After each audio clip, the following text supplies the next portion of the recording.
લાખો ખેડૂતો ડુપ્લિકેટ બિયારણ માં છેતરાણા છે. દેશી ટામેટાનો રોપ નાખેલો, 37 જાતની કીટ બનાવી છે. એમાં બધા શાકભાજીના બિયારણ દેશી આવી જાય. ઘણાને ઓર્ગેનિક પ્રાકૃતિક માં જોડાવવું છે અને બિયારણ બજાર હાઇબ્રિડ લઈ આવે છે. આ વિદેશી બિયારણ એને પ્રાકૃતિક ખેતીને સેટિંગ નથી આવતું. બરાબર. જય જવાન, જય કિસાન, જય ગૌ માતા. મિત્રો, આજે આપણે મળવાના છીએ એવા એક ખેડૂતને કે જેઓ વર્ષોથી પ્રાકૃતિક ખેતી કરે છે અને દેશી બિયારણની બીજ બેગ ચલાવે છે. તો આપણે જોઈએ કે અત્યારે બજારમાં છે, આપણે જોઈએ કે એવા બિયારણ આવે છે કે ખેડૂત છે એ વાવણી કરતા હોય તો એમ કહેવાય કે હજારો ખેડૂતોને એમ કહેવાય કે બિયારણ છે નકલી આવે છે. એટલે કે બિયારણ છે આપણે વાવણી કરે ત્યારબાદ ખેડૂતોને છે ઉગતા નથી અને બિયારણના ખર્ચા, દવાના, ખાતરના ખર્ચા, તો આપણે જોયું કે ખેડૂતોને મોટા પ્રમાણમાં નુકસાન થાય છે. તો આપણે આજે મળવું છે એવા ખેડૂતને કે જેવો દેશી બિયારણનું પોતાની જ વાડીમાં એમ કહેવાય કે દેશી બિયારણ તૈયાર કરે છે અને દેશી બિયારણ છે એ ખેડૂતોને છે, શહેરીજનોને છે એ દેશી બિયારણ વેચાણ રૂપી આપે છે. તો આપણે એમની પાસેથી જાણવું છે કે આપણે જો દેશી બિયારણનો ઉપયોગ કરીએ તો એના કેટલા ફાયદા છે. તો ચાલો મળે એમને અને એમની પાસેથી જાણીએ આ બિયારણની થોડી માહિતી. તો મનસુખભાઈ, પ્રથમ તો તમારો પૂરો પરિચય આપી દો. જય ગૌ માતા, વંદે માતરમ. મારું નામ ગોહિલ મનસુખભાઈ દેવસીભાઈ, ગામ ભીમગઢ, તાલુકો ચોટીલા, જિલ્લો સુરેન્દ્રનગર. મારા ફાર્મનું નામ છે જય રામદેવ કૃપા પ્રાકૃતિક ફાર્મ. મારો મોબાઈલ નંબર છે 9974400026 9. હવે મનસુખભાઈ, અત્યારે આપણે જોઈએ તો બજારમાં છે અનેક પ્રકારના નવા નવા બિયારણની આપણે જોઈએ તો એમ કહેવાય કે વેરાયટીઓ આવે છે. પણ આપણે જોઈએ તો ખેડૂતોને એમ કહેવાય કે બિયારણ છે એનો ઉપયોગ કરતા હોય તો મોંઘા બિયારણ લઈને અને ખેડૂતો વાવણી કરે છે. તો આપણે જોઈએ તો એમ કહેવાય કે આ વર્ષે ખેડૂતોને છે એ બિયારણમાં મોટું નુકસાન થયું છે. તો તમે છે દેશી આપણે બિયારણની બીજ બેગ ચલાવો છો, તો આપણે થોડી એની માહિતી આપો કે આપણે છે આ દેશી બિયારણથી ખેતી કરીએ તો એના કેટલા ફાયદા છે અને આપણે જો એગ્રોમાંથી બિયારણ લેતા હોય તો આપણે એના ખોટા કેટલા ખર્ચા ચડે છે. તો આપણે થોડી દેશી બિયારણની થોડી માહિતી આપજો. જો કે તમે વાત કરી એમ દિવસે ને દિવસે ભ્રષ્ટાચાર અને બિયારણ ખાતરમાં ડુપ્લિકેટ એટલી સોલ્ટીસ હોય ત્યારે આ ભ્રષ્ટાચારી લોકો જે બનાવટી ખાતર બનાવીને ખેડૂતોને આપી દેતા હોય છે. અને બિયારણમાં એવું થાય, તમે કહો ને હમણાં છાપામાં બહુ ખેડૂતો લૂંટાણા, હજારો નહીં લાખો ખેડૂતો ડુપ્લિકેટ બિયારણ માં છેતરાણા છે. એકવાર તો ખેડૂતોની મહેનત અને ખર્ચો અને સમય પાછો બિયારણ ફેલ નીકળે એટલે એને બધો ખર્ચો ફરીથી વાવવું લેટ થાય, એટલે આમ બધે ખેડૂત લૂંટાય છે. પણ ખેડૂતો હજી સમજતા નથી. જોકે તમે વાત કરી એમ સ્વદેશી અપનાવો, અત્યારે મોદી સાહેબ આવે જ છે, કહે છે કે સ્વદેશી અપનાવો. હવે આ વધારે ભાગે તો બહારનું જ બિયારણ આવે છે, વિદેશી બિયારણ આવતું હોય છે. જોકે ઈ ગ્રીન હાઉસમાં, નેટ હાઉસમાં બનાવેલું હોય. બરાબર. હવે આપણું જમીન ને આપણું વાતાવરણ, આપણું ટેમ્પરેચર અહીંનું અનુકૂળ આવતું નથી, તે સમસ્યા પણ ઉભી થતી હોય છે. તો ઘણી વાર પરેશભાઈ ગોસ્વામી પણ એમના વિડિયા આગાહીકાર પરેશ ગોસ્વામી એ પણ સલાહ આપતા હોય છે કે સ્થાનિક આપણે એનું સ્વદેશી બિયારણ, ઘણી બિયારણની જાહેરાત દેતા હોય છે, કપાસની, તુવેરની, મગફળીની. તો શું કે એ આપણા વિસ્તારમાં કે આપણે જમીનમાં અનુકૂળ છે ને એનું સ્વદેશી આની સ્થાનિક કંપનીઓ બનાવે છે. બરાબર. એટલે આપણે વાતાવરણ ને બધું અનુકૂળ આવે છે. તો આવા માહિતગારની માહિતી લઈ અને બિયારણ પૂછપરછ કરીને લેવા, તેથી ખેડૂતો છેતરાય નહીં. બરાબર. જોકે હું તો દેશી બિયારણ વાવું છું અને દેશી બીજ બેગ પણ જૂના દેશી લુપ્ત થતા બિયારણ હા હું કલેક્ટ કરી અને ક્યાંક ગમે ત્યાં ફરવા ગયો હોય કે વિઝિટમાં ક્યાંક આપણી પાસે ન હોય હા એવો બિયારણ મળે તો લઈ લઉં ને વાવું અને પાછો વળી ખેડૂતોને પહોંચતા કરું છું. બરાબર. તો તમે કહો એમ શહેરી લોકો બહુ અત્યારે પસંદ કરે છે દેશી.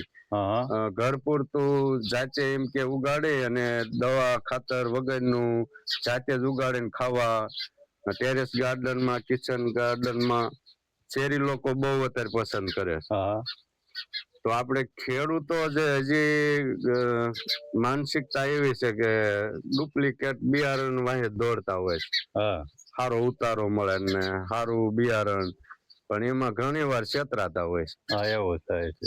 જોકે હું તો છેલ્લા 5 વર્ષ ને 6 વર્ષ થઈ ગયા હા દેશી લુપ્ત થતા જ બિયારણ બધું જાતે જ એ જ વાવું ને એમાંથી બિયારણ સારું સારું પકવીને પાછું બિયારણ જો આપ લાઈવ જોવો દેશી ટામેટીનો રોપ નાખેલો હા એ આ વર્ષે ટામેટી વાવી હતી એમાંથી સારું સારું બિયારણ જે 90 દિવસની અંદર જે ફળ લાગતા હોય ને હા એનું સારું સારું પસંદગી કરીને બિયારણ લઈ લેવે ને હા એટલે એ સુપર ક્વોલિટીનું થાય બિયારણ. બરાબર. તો આ જાતે મેં પોતે વાવવા માટે જો એ બિયારણ વાવેલું છે ટમેટીનું.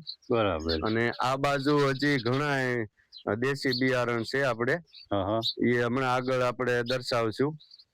રીંગણી 5 જાતની છે, મરચી 4 જાતની છે, ટામેટી પણ 3 જાતની છે. બધા દેશી જ લુપ્ત થતા બિયારણ જો કે હું પોતે જ વાવું છું. બરાબર. અને ખેડૂતોને કે કોઈ શહેરી લોકોને ઘર પૂરતું વાવવો હોય બિયારણ એનું પણ હું જાતે મૂલ્યવર્ધન કરી કુરિયર દ્વારા પહોંચાડતો હોઉં છું. અને જ્યાં ત્યાં જિલ્લામાં આપણે સરકારી મેળા થતા હોય છે, કૃષિ મેળા હોય કે અન્ય વિભાગના સંસ્થાઓ દ્વારા, બરાબર, તો એમાં પણ હું સ્ટોલ લઈને પણ જાતો હોઉં છું. મારું પ્રાકૃતિક ઉત્પાદન અને આ બીજ બેંક એમાં મેળામાં પણ ઘણું ખેડૂતો પસંદગી કરીને જે જરૂરિયાત હોય ને તે લઈ જતા હોય છે. અને એનું બિયારણનું મેં નાની નાની કીટ બનાવી છે, 10 રૂપિયાની એક કીટ. તો એ મેળામાં ખુલ્લું ઓપન રાખું છું, જે પસંદગી પ્રમાણે લઈ જાય. ને અત્યારે સિઝનેબલ હું 37 જાતની કીટ બનાવી છે, એમાં બધા શાકભાજીના બિયારણ દેશી આવી જાય. બરાબર. એ હું કુરિયર ચાર્જ સહિત 400 રૂપિયામાં મોકલાવું છું. બરાબર. તો આ જો જરૂર રોપ એમ નાખ્યા, આમાં તમામ પ્રકારના રીંગણીના, ટામેટીના, મરચીના, આમાં બધા અલગ અલગ ટુકડા કરીને, જો આ આગળ રીંગણી છે, પછી મરચી છે 3 જાતની, બરાબર, ટૂંકા ટૂંકા આડિયા કરેલા છે. તો આપણે જાતે ઘરે વાવવા માટે જ મેં સ્પેશિયલ રોપ નાખેલો છે. બરાબર. અને આજ હું વાવીશ. એમાંથી જ પસંદગીનું બિયારણ પાછું લઈ લેતો હોઉં છું. બરાબર. એટલે આપણે ક્યાંય બજારે બી લેવા દોડવું પડતું નથી અને ઉત્પાદન પણ સારું મળે છે. બરાબર. આમાં શું થાય છે, અમુક ઘણાને ઓર્ગેનિક પ્રાકૃતિક માં જોડાવું છે, જોડાય છે પણ. અને બિયારણ બજાર હાઇબ્રિડ લઈ આવે છે, આ વિદેશી બિયારણ, એને પ્રાકૃતિક ખેતીને સેટિંગ નથી આવતું. બરાબર છે. એટલે જેમ કે પ્રાકૃતિક ખેતી કરો ને તો આપણે સ્થાનિક બિયારણ હોય ને, આપણી જમીનને અનુકૂળ આવે એમાં ઉત્પાદન પૂરેપૂરું મળતું હોય. બરાબર. અને પ્રાકૃતિક ખેતી કરે અને પછી બિયારણ વિદેશી વાવે, બરાબર, તો એને સેટિંગ જ નથી આવતું. પછી કે ઉત્પાદન ઘટે છે, જોઈએ ઉત્પાદન નથી મળતું. અને એમ કરીને પ્રાકૃતિક ઓર્ગેનિક ખેતી છોડીને રાસાયણિક તરફ દોડવા માંડે છે. બરાબર. હવે મનસુખભાઈ એ જણાવો કે તમે દેશી બિયારણને બીજ બેંક ચલાવો છો, તો આપણે કોઈ ખેડૂત છે કે શહેરીજનો છે, અને આપણે બિયારણ લેવા છે, તો આપણે એ થોડું જણાવો કે તમે કયા કયા આપણે બિયારણનું વેચાણ કરો છો, અને આપણે કોઈ ખેડૂતને છે કે શહેરીજનોને છે આ બિયારણ લેવું છે તો એ કઈ રીતે તમારી પાસે મંગાવી શકે? બસ મારો વોટ્સએપ નંબર છે 9974400026 9. આમાં મને જાણ કરે અથવા ફોન કરીને પૂછી શકે છે કે અમારે બિયારણની કીટ જોઈએ છે, તો આમાં 37 પ્રકારના બિયારણ, એમાં વેલાવાળા શાકભાજી, ભીંડા 3 લીલો 3 જાતનો, સફેદ ભીંડા 4 ધારીથી માંડીને 10 ધારી સુધીનો સફેદ ભીંડા, લાલ ભીંડો, આવા અનેક વેરાયટી આવી જાય. અને મરચીમાં માનો કે વઢવાણી મરચી દેશી, જે લુપ્ત આપણે સુરેન્દ્રનગરમાં પ્રખ્યાત, વઢવાણી મરચી, ગોલર મરચું, દેશી ગોંડલનો પટ્ટો આપણે પ્રખ્યાત, એ મરચાની 3-4 વેરાયટી આવી જતી હોય છે. ટમેટા દેશી મોટા 250-300 ગ્રામનું એક થાય, એ મોટા હેવી ટમેટા દેશી, પછી મીડિયમ, પછી નાની ટમેટી શેરી, આવા અનેક પ્રકારના મારી પાસે 3-4 જાત હોય. રીંગણામાં માનો કે 4 જાત છે, ટમેટીમાં એવી રીતે. એમાં વેલાવાળા વાલોળ જ મારી પાસે 6 થી 7 જાતની છે. એમાં સુરતી વાલોળ, ગુલાબી વાલોળ, ફાફડી વાલોળ, અનેક પ્રકારની એમાં વાલોળ આવી જાય. બરાબર. કારેલા, ગુવાર દેશી, દેશી સોળે, દેશી સોળો, આમાં તમામ પ્રકારના ટૂંકમાં શાકભાજીના બિયારણ બધા આવી જાય. બરાબર છે. મીઠા લીમડાનું બિયારણ મળી જાય સીઝન, હજી જો ફ્લાવરિંગ આવી, પણ આમાં શું છે કે બિયારણની જરૂર પડતી નથી. આના રોપા ગમે મળી જાય છે ને વવાય છે. બાકી મીઠા લીમડાની આપણે દેશી લીમડો છે, જે વર્ષો પહેલા આપણે ખેતરે શેઢે પાળે હોવાતો ને, ઈ દેશી લીમડી છે. સુગંધ આને અડો ને તો આમ નીચે કેટલે સુધી એની સુગંધ જાય. એટલો સુગંધી લીમડો. અને અત્યારે બજારમાં વેચાતો હોય હાઇબ્રિડ આવ્યો છે, ઉત્પાદન જાજુ મળે, મોટા મોટા પાંદ હોય અને એમાં સ્વાદ નથી હોતો. મારે તો આ ગ્રાહક સૂકો લીમડો પણ હાચવી રાખે, ગમે ત્યારે કઢીમાં, દાળ ભાતમાં, શાકમાં સૂકો લીમડો પણ યુઝ કરે ને તો એમ કે ઓલા બજારના લીમડા કરતા તમારા લીમડાના સૂકા પાંદ વાપરવે ને તો એમને સંતોષ મળે છે ઓલા લીમડા કરતા. બરાબર. તો મિત્રો આપણે પણ જો આ મનસુખભાઈ ની જેમ આપણે જાતે જ એમ કહેવાય કે આપણે દેશી બિયારણના ઉપયોગ કરીએ, તો આપણે એમ કહેવાય કે બજારમાંથી આપણે મોંઘા એવા બિયારણ લેવાને બદલે આવા આપણે દેશી બિયારણનો ઉપયોગ કરીએ તો આપણે ખોટા ખર્ચામાંથી પણ બચીએ છીએ. આપણી પાસે બિયારણ હોય નહીં તો આપણે જે મનસુખભાઈની જેમ મનસુખભાઈ બીજ બેંક ચલાવે છે, તો તમારે પણ જો દેશી બિયારણ છે, શાકભાજી છે, અનાજ કઠોળ છે, એના બિયારણ જોતા હોય તો તમે મનસુખભાઈનો કોન્ટેક્ટ કરી શકો છો. અને મનસુખભાઈ છે એ વર્ષોથી પ્રાકૃતિક ખેતી કરે છે, તો મનસુખભાઈ બધી આપણે પ્રાકૃતિક ખેતીમાં આવતી તમામ પ્રકારની દવાઓ છે જાતે જ બનાવે છે અને દવાઓનું પણ વેચાણ કરે છે.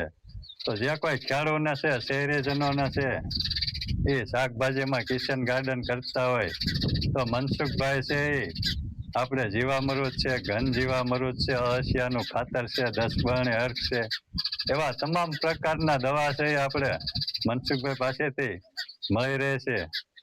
તો મિત્રો આજના વિડીયોમાં બસ આટલું જ. મળીશું નવા વિડીયોમાં નવી માહિતી સાથે. જય જવાન, જય કિસાન, જય ગૌ માતા. અને આ રાણાના રામ ચેનલને લાઈક કરજો, શેર કરજો, જેથી કરીને આવી તમામ માહિતી બીજા ખેડૂતોને, ગ્રાહકોને મળતી રહે.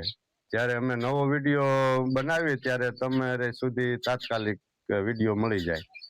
તો આ વિડીયોને લાઈક કરો, શેર કરો અને સબસ્ક્રાઈબ કરો. અસ્તુ.